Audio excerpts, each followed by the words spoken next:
মাত্র 18 বছর বয়সে সহ অভিনেতা সৌরভ চক্রবর্তীকে বিয়ে করেছিলেন মধুমিতা সরকার। বোঝে না সে বোঝে না চলাকালীন প্রেমিক সৌরভ চক্রবর্তীর সঙ্গে চুপি চুপি আইনে বিয়ে সেরে ফেলেছিলেন অভিনেত্রী। কিন্তু টেকেনি সম্পর্ক। 2019-এর শেষের দিকে সামনে আসে এই জুটির বিচ্ছেদের খবর। ছাদ আলাদা হয়ে গেলেও 2023 সাল পর্যন্ত খাতায় কলমে স্বামী স্ত্রী ছিলেন সৌরভ মধুমিতা। ডিভোর্সের মাসখানেক পরেই মধুমিতার জীবনে এন্ট্রি নতুন মনের মানুষের। প্রেমের বয়স মাত্র কয়েক মাস হলেও দেবমাল্য আর মধুমিতা ছেলেবেলার বন্ধু। গত বছর দুর্গাপুজোতেই সম্পর্কে শিলমোহর দিয়েছিলেন নায়িকার, ইঙ্গিত দিয়েছিলেন খুব শিগগিরই বিয়েটাও সেরে ফেলবেন। প্রেমের মাসেই সুখবর দিয়েছেন মধুমিতা। 2025-এর ডিসেম্বরেই শুভ কাজটা সেরে ফেলবেন তিনি। দেবমাল্যের গলায় বরমালা দেবেন। প্রাক্তন স্ত্রীর দ্বিতীয় বিয়ে নিয়ে এবার মুখ খুললেন সৌরভ।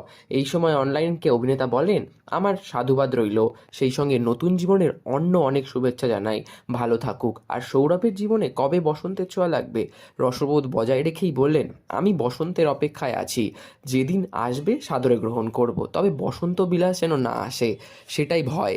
একাধিকবার জলদি বিয়ে করা নিয়ে আফসোস প্রকাশ করতে দেখা গিয়েছে মধুমিতাকে। তাকে বলতে শোনা গিয়েছে, খুব অল্প বয়সে বিয়েটা করে ফেলবার একটা আফসোস তো রয়েইছে। যদি আমি তাড়াহুড়ো করে তখন বিয়েটা না করতাম, তবে আমি কেরিয়ারে আরও বেশি করে ফোকাস করতে পারতাম। ডিভোর্সের পর বোহেমিয়ান হয়ে ঘুরে বেড়ানোর প্ল্যান ছিল মধুমিতার। তবে দেবমাল্যর এন্ট্রি বদলে দিয়েছে জীবন। নতুন করে সংসার সাজানোর স্বপ্ন দেখছেন তিনি। এরকমই নিত্য নতুন আপডেটের জন্য আমাদের চ্যানেলটি সাবস্ক্রাইব করে আমাদের পাশে থাকুন। ধন্যবাদ।